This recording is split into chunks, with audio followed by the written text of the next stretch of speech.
तख्ती नंबर 1 से आज हम पढ़ेंगे कि बच्चों को तख्ती नंबर 1 यानी अलिफ से लेकर या तक किस तरह बच्चों के दिमाग में बिठाया जाए।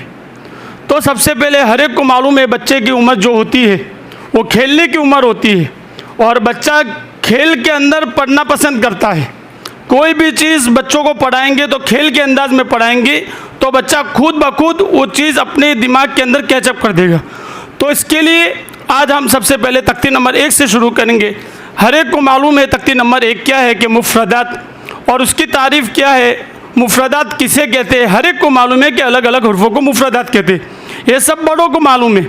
लेकिन आमतन जो मकतब के अंदर देखा जाता है कि मकतब के अंदर बच्चों को तख्तियाँ याद नहीं होती, तो प्रैक्टिकल और सामने वीडियो के ज़रिए और सामने बोर्ड के ज़रिए, इसलिए हम सब के लिए ज़रूरी है कि हम अपने दरसगाहों के अंदर, अपने मकातिब के अंदर ब्लैक बोर्ड का इस्तेमाल ज़्यादा से ज़्यादा करें। क्योंकि जब तक बच्चे का एक निसाब होता है कि तख्ती अलिफ से लेकर या तक एक बच्चे को मिनिमम 90 दिन पढ़ाया जावे और दिन का एक ही हुरूफ लिया जावे। जितना अलिफ से या तक बच्चा परफेक्ट होगा इतना बच्चा इंशाअल्लाह आगे हर्फ की शनाख्त कर पाएगा। जब अलिफ से या तक शनाख्त कर चुका तो फिर जॉइंट वाले हुरूफ लेंगे। तख्ती नंबर 2 मुरक्कबात के मिले जुले हुर्फ़ों को मुरक्कबात कहते हैं। तो सबसे पहले तख्ती नंबर 1 पढ़ेंगे कि बच्चे को तख्ती नंबर 1 किस तरह पढ़ाया जाए। तो इसके लिए खास बात का लिहाज रखा जाए। पहले बच्चे के सामने खिलौना बनाया जाएगा, बच्चे के सामने ऐसी बड़ी लकीर बनाई जाएगी और बच्चे को कहा जाएगा कि ये क्या है। अब बच्चा इंग्लिश मीडियम से है तो बच्चा इंग्लिश अंदाज में बोलेगा, अगर मराठी मीडियम में है तो मराठी मीडियम में बोलेगा। जिस स्कूल में पढ़ रहा है और जौन सा सब्जेक्ट में पढ़ रहा है वो सब्जेक्ट के अंदाज में बोलेगा कि ये क्या है। अगर उर्दू में इसको कहा जाएगा तो उसको कहा जाएगा सीधी लकीर, उसको स्कैन भी बोलते हैं और बहुत सारी चीज़ें इसके अंदर बोली जाती है। अब बच्चे को इस तरह खेलते खेलते पढ़ाया जाएगा। अब जब मकतब के अंदर बच्चा पहली मरतबा दाखिला ले रहा है तो बच्चों की जमात बनाई जाएगी कायदे के हिसाब से कि ये बच्चे सबसे पहले अलिफ से या तक 3 महीने का कोर्स करेंगे। उसके बाद दूसरे बच्चे 1 से 10 की वाली की तख्ती ली जाएगी, उसके अंदर उनका 4 महीना 6 महीने का कोर्स लिया जाएगा। उसके बाद 11 से 20 तख्तियाँ ली जाएगी, उनके अंदर उनका 4 महीने का कोर्स लिया जाएगा। उसके बाद 2 से 21 से 27 उसके अंदर 4 महीना। ऐसे एक बच्चे को कायदा मुकम्मल करने में 1.5 से 2 साल लगेंगे और जितना कायदा परफेक्ट होगा इतना बच्चा आगे तेज़ी से चलेगा। तो सबसे पहले इस तरह लकीर बनाई जाएगी और बच्चे को बताया जाएगा ये क्या है। तो बच्चा कहेगा ये स्कैन है, कोई कहेगा लकीर है, कोई कहेगा सीधी लकीर है। तो बच्चे को कहा जाएगा ये सीधी लकीर है। जब हम मकतब में पढ़ाते हैं तो बच्चे को उर्दू के हिसाब से पढ़ाएंगे कि ये सीधी लकीर है। अब बच्चे को ये कहेंगे कि ये क्या है, तो इसको चौरस बोलते हैं और इंग्लिश में अलग तरह से बोलते हैं। तो बच्चे को पहले थोड़ी देर फुसलाया जाएगा, खिलाया जाएगा, उसके बाद इसी लकीर को कट किया जाएगा आधे से और बच्चे को कहा जाएगा ये क्या हुआ। बच्चे का ये लकीर ही हुई लेकिन सीधी हुई। तो बच्चे को पूछने का कि सीधी लकीर हुई तो खोलो तख्ती नंबर 1, उसको क्या कहेंगे, बोलो अलिफ। क्या कहेंगे, अलिफ। फिर बच्चे को इसी तरह आधा मोड़ दिया जाएगा, यूँ इस तरफ मोड़ दिया जाएगा। फिर बच्चे को कहेंगे ये क्या हुआ, तो बच्चे को लाम तक तो अभी हमने पढ़ाया नहीं है, लेकिन बच्चा फिर भी कहेगा ये लकीर होकर थोड़ी टेढ़ी जा रही है। तो बच्चे को कहा जाएगा अगर सीधी लकीर थोड़ी यूँ मुड़ रही है तो ये लाम होगा। बच्चे को इसी दिमाग में बिठाया जाएगा। अगर यही लकीर इस तरफ मुड़ेगी तो ये बा होगा, मिला हुआ बा और अलिफ। बच्चे को बिल्कुल दिमाग में बिठाया जाएगा अगर सीधी लकीर है इस तरफ जा रही है और थोड़ा ऊपर जा रही है तो ये लाम होगा। इस तरह दिमाग में बिठाया जाएगा। ये तो अलिफ की बात हुई। दूसरे नंबर पर दूसरा जो हुरूफ आता है बा आता है। तो पहले बच्चे के सामने ऐसे शक्ल बनाई जाएगी। शक्ल बनाकर बच्चे को कहेंगे ये क्या है, तो बच्चा तो नहीं पहचानेगा, अपने को बोलना पड़ेगा कि ये शक्ल है। अब इस शक्ल को हम 3 चीज़ें बना सकते हैं। बच्चे को ये बताएंगे कि 3 चीज़ें बना सकते हैं इस चीज़ का। सबसे पहले ये बात समझो कि ये इसको बोलते हैं नुक्ता। अब इस नुक्ते को अगर हम ये शक्ल के नीचे लगाएंगे तो बा होगा। अगर इसी नुक्ते को हटा देंगे तो क्या होगा, तो बच्चे कहेंगे शक्ल। फिर इसी शक्ल को अगर बच्चे को कहेंगे दो नुक्ता ऊपर रखा तो क्या हुआ, बोलेगा ता। फिर बोलेंगे दो नुक्ते को हटा दो, क्या हुआ, शक्ल। फिर इसी तरह बोला तीन नुक्ता लगाओ, क्या हुआ, तो बच्चा खुद बोलेगा सा। इसी तरह अलिफ से लेकर यहाँ तक बच्चे के दिमाग में बिठाया जाएगा। फिर 5वां हुरूफ जो आता है जीम आता है, तो पहले हा बनाया जाएगा, इसको भी शक्ल कहेंगे एक अंदाज से, लेकिन इसको 3 चीज़ें बना सकते हैं। पहला सा के बाद जो आता है जीम बना सकते हैं, तो बच्चे को कहेंगे उसके पेट में नुक्ता डाल दो, क्या हुआ, तो बच्चा खुद कहेगा जीम हुआ। फिर बोला नुक्ता हटा दो, क्या हुआ, शक्ल हुआ। अब इसको हा बनाना है, बच्चे को बोलेंगे तो बोला नुक्ता हटा दो, वो हा हो गया। फिर इसी तरह सर पे नुक्ता लगा दो, क्या हुआ, खो। इसी तरह अलिफ से लेकर यहाँ तक बच्चे को समझाया जाएगा। जब बच्चा परफेक्ट हो गया तो अलिफ से यहाँ तक रोजाना 3 मरतबा सुनेंगे, अलिफ से यहाँ तक सीधा। फिर इसी तरह दूसरे दिन उल्टा सुनेंगे, या इसे करके अलिफ तक उल्टा सुनेंगे। फिर 6 दिन में इसका कोर्स पूरा हुआ। फिर बच्चे को एक आ जाएगा ब्लैक बोर्ड पे लिखूंगा, अगर ब्लैक बोर्ड पे तो अगर हर्फ को पहचानता है तो मैं तुझे कल से दूसरी तख्ती दूंगा। इस तरह बच्चों को बाज़ हुरूफ लिख के समझा, ये क्या हुआ, शक्ल। चलो इसका ता बनाओ, क्या करेंगे, ता बनाने के लिए 2 नुक्ता लगाओ, सा बनाओ 3 नुक्ता लगाओ, तीनों नुक्ता हटाओ, क्या हुआ। इस तरह बच्चे का अलिफ से लेकर यहाँ तक परफेक्ट करने की जिम्मेदारी हम में से हर एक की है। जब अलिफ से यहाँ तक आज जो मकातिब के अंदर जो देखा जाता है कि बच्चों के अंदर जो कमज़ोरी है, अलिफ से यहाँ तक हर्फ की अच्छी शनाख्त नहीं है, जिसकी वजह से बच्चा कुरान में कभी कभी कन्फ्यूज़ हो जाता है। इसकी जिम्मेदार हम सब हैं। इसलिए अलिफ से यहाँ तक अच्छी तरह 3 महीने के अंदर परफेक्ट करा दे। और हर एक ये कोशिश करे अपने मकतब में आने वाला बच्चा 5 साल से लेकर 7 साल की उम्र में अलिफ से लेकर यहाँ तक, और उसके अलावा 15 से 20 तख्तियाँ उसकी मुकम्मल हो जानी चाहिए अपने महल्ले और अपने मकातिब के अंदर। ये कोशिश करनी चाहिए और हमें ढूंढने जाना पड़ेगा मकतब के लिए बच्चों को, और इसलिए इसके ज़िम्मेदार हम सब हैं। फिर तख्ती नंबर 2 लेंगे कि तख्ती नंबर 2 क्या है कि मिले जुले हर्फों को मुरक्कबात कहते हैं। अब पहले लाम लिखेंगे, फिर बच्चे को बोलेंगे कि इसको लाम अलिफ बनाओ, तो फिर इसके साथ एक अलिफ को ज्वाइन कर देंगे। लाम अलिफ कई शक्लों में लिखा जाता है, कई लाम अलिफ ऐसा लिखा जाता है, कई लाम अलिफ ऐसा लिखा जाता है। कुरान में तरह तरह के लाम अलिफ आते हैं, तो बच्चे को लाम अलिफ पहले परफेक्ट कराया जाएगा लाम के साथ, इसी तरह बा के साथ, इसी तरह ता के साथ, अलिफ को ही सिर्फ। फिर इसके बाद बा और ता को मिलाया जाएगा, बा सा को मिलाया जाएगा, बा जिम को मिलाया जाएगा, बा हा को मिलाया जाएगा। इस तरह 2 तख्ती मुकम्मल करवाई जाएगी। जब 2 तख्तियाँ मुकम्मल हो जावे तो बच्चे का वापस एग्ज़ाम लिया जाएगा, खुद ही ले, लेकिन उनके लिए अपने मकतब में अगर 1 घंटा पढ़ाते हैं तो उनके लिए पौन घंटे में सब बच्चों का सबक हो जाए, और उसके बाद 15 मिनट में उन्हीं बच्चों को जिनकी 2 तख्तियाँ मुकम्मल हुई है उन पर ये प्रैक्टिस करवाई जाए। फिर तख्ती नंबर 3 लेंगे। तख्ती नंबर 3 सीधा शुरू नहीं करना, बल्कि तख्ती नंबर 3 में बच्चे को ये बोलना है, तख्ती नंबर 3 में 3 चीज़ें हैं। तख्ती नंबर 3 में 3 चीज़ें हैं, ज़बर, ज़ेर, पेश। ये 3 चीज़ें तख्ती नंबर 3 में आएगी, और बच्चे को बताया जाएगा कि ज़बर किधर आता, बराबर दिमाग में डाला जाएगा। फिर वो बोलेगा ज़बर ऊपर आता है, तो इसको कंफ्यूज करने के लिए वापस पूछा जाएगा ऊपर आता है कि नीचे आता है। अगर वो कहे कि नीचे आता है तो समझ लेने का कि उसको परफेक्ट अभी ज़बर नहीं हुआ है, उस ज़ेर को न लिया जाए। जब ज़बर में परफेक्ट हो जाए फिर ज़ेर को लिया जाए। फिर ज़ेर को पूछा जाए ज़ेर किधर आता है, तो वो कहेगा कि नीचे आता है। फिर जब वो नीचे कहेगा तो फिर वापस सवाली अंदाज में कहेंगे कि नीचे आता है, तो बोलेगा नहीं ऊपर आता है, तो समझ लेने का नहीं अभी परफेक्ट नहीं हुआ। इसी तरह पेश को लिया जाएगा। ये 3 चीज़ें हो गई।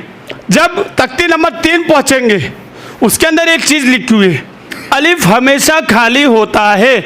ये भी बच्चे के दिमाग में बिठाना जरूरी है कि अलिफ जो होता है वो हमेशा खाली होता है। अगर अलिफ के ऊपर ज़बर आ गया, ज़ेर आ गया, पेश आ गया तो वो अलिफ नहीं रहता, बल्कि वो हमज़ा रहता है, बल्कि वो हमज़ा हो जाता है। इस तरह बच्चों को दिमाग में बिठाया जाएगा, क्योंकि बच्चों को जितना दिमाग में बिठाएंगे बचपन में ही बैठता है, बड़े होने के बाद नहीं बैठता। इसलिए तख्ती नंबर 3 में ये बताए कि अलिफ हमेशा खाली होता है, उसके ऊपर न ज़बर आता है, न ज़ेर आता है, न पेश आता है, न 2 ज़बर आते हैं, न 2 ज़ेर आते हैं, न 2 पेश आते हैं। अलिफ पर हमज़ा हो जाता है वो। दूसरी बात, इसके अंदर ये बताया जाएगा अलिफ हमेशा सीधा होता है, कहीं मुड़ा हुआ कहीं टेढ़ा मुड़ा नहीं होता, बल्कि अलिफ हमेशा सीधा होता है। ये तख्ती नंबर 3 की बात हो गई। अब तख्ती नंबर 4 किस तरह पढ़ाएंगे? तख्ती नंबर 4 के अंदर 3 चीज़ें, अलिफ मद्दा, वाव मद्दा या मद्दा। पहले अलिफ मद्दा दिमाग में बिठाया जाएगा कि अलिफ मद्दा किसे कहते हैं कि अलिफ से पहले ज़बर हो। जितनी तख्तियाँ पक्की होगी, जितनी तख्तियाँ बच्चा समझ कर पढ़ेगा, उतना वो आगे बढ़ेगा और कहीं भी अटकेगा नहीं। आजकल मकतब में बच्चों को तख्तियाँ तो याद करवा देते हैं, लेकिन सबसे बड़ी कमी जो नज़र आती है वो हर्फ की शनाख्त, वाव साकिन, या साकिन, वाव मद्दा, अलिफ मद्दा, ये बच्चों को शनाख्त नहीं होती। हम कहेंगे कि अलिफ मद्दा बताओ, अलिफ मद्दा किसे कहते हैं, कुरान में ढूंढ के बताओ या अम्मा पारे में ढूंढ के बताओ, तो बच्चा बता देता है तो समझ लेने का परफेक्ट है कि अलिफ मद्दा, वाव मद्दा। इसके लिए सबसे पहले तख्ती के अंदर पुख्तगी ज़रूरी है। तख्ती के अंदर पुख्तगी हो गई, उसके बाद ब्लैक बोर्ड पे समझाने का। ब्लैक बोर्ड में जब समझ जाएगा तो बच्चा समझ लो कि बच्चा परफेक्ट हो गया। उसके बाद तख्ती नंबर 5 हुरूफ लीन। इसी तरह बहुत सारे हुरूफ है, हुरूफ लीन, वाविलीन, यालीन। पहले फिर जब बच्चे का कायदा पूरा हो जावे, उसके बाद ब्लैक बोर्ड पे इस तरह लिख लेवे, ज़बर, ज़ेर, पेश। ये बताओ ये तीनों को क्या कहते हैं? तो बच्चा कहेगा इन तीनों को हरकत कहते हैं। अगर बा पर ज़बर लगाएंगे तो बा कौन सा होगा, खाली होगा या क्या होगा? तो बच्चा कहेगा बा मुतहर्रिक होगा। अगर ये तीनों को पहचाना है कि तीनों को मुतहर्रिक कहते हैं, तब जाकर बच्चा पहचान लेगा कि ये बा मुतहर्रिक होगा। इसी तरह बा के पीछे अलिफ लगा दो तो ये कौन सा बा होगा कि बा मद्दा होगा। ऐसे दिमाग में बच्चों को बैठेगा। प्रैक्टिकल जितना करके दिखाएंगे इतना बच्चा परफेक्ट होगा। इसी तरह ये 3 को पूछे तीनों को क्या कहते हैं तो कहेगा मुतहर्रिक। इसी तरह 2 ज़बर, 2 ज़ेर, 2 पेश, ये 2-3 को क्या कहते हैं बताएगा तनवीन। इसी तरह इसको क्या कहते हैं जज्म। इसके बाद इसको क्या कहते हैं तशदीद। इस तरह फिर मद, इसके बाद आता है मद, बड़ा मद और एक आता है छोटा मद। सिर्फ इसके अंदर बच्चों की इतनी पढ़ाई करवाए, बड़ा मद और छोटा मद। मद की शक्लों के अंदर न घुसे, क्योंकि मद की बहुत सारी किस्में जो तजवीद की किताब पढ़ते, तफ़हीम तजवीद, उसूल तजवीद, रहबर तजवीद, उसके अंदर बहुत मद्दे लाजिम, किल्म मुस्तक़िल, मद्दे मुत्तसिल, मद्दे मुनफसिल, बहुत सारी किस्में। इसलिए शक्लों के अंदर बच्चों को न घुसाए, क्योंकि बच्चा अपने पास कारी बनने नहीं आया, परफेक्ट कारी बनने के लिए नहीं आया, बल्कि बच्चा इतना नाज़े कुरान पढ़ने आया। इसलिए बच्चों को बड़ा मद, छोटा मद, ज़बर, ज़ेर, पेश, 2 ज़बर, 2 ज़ेर, 2 पेश और जज्म और तशदीद। अब जज्म वाले लफ्ज़ों को क्या कहते हैं ये भी बताना ज़रूरी है। इसी तरह तशदीद वाले लफ्ज़ों को क्या कहते हैं, इसी तरह बड़ा मद, छोटा मद।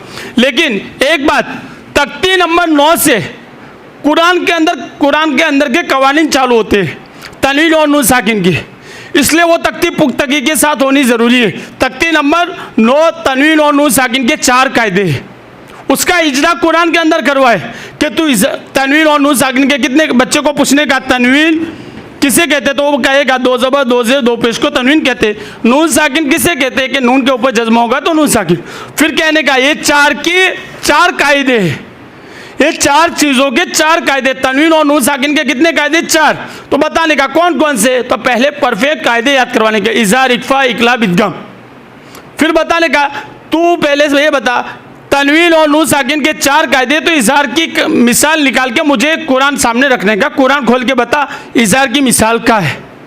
तो जितना हमने कायदा परफेक्ट किया होगा इतना बच्चा कुरान के अंदर स्पीड के अंदर बता पाएगा, और जितना स्पीड से बता पाएगा इतना अच्छा तजवीद के साथ और कुरान जिस तरह पढ़ना चाहिए इस तरह पढ़ेगा। और इसके अंदर तख्ती नंबर 17 जो है ये भी बिठाना बच्चे के दिमाग के अंदर ज़रूरी है।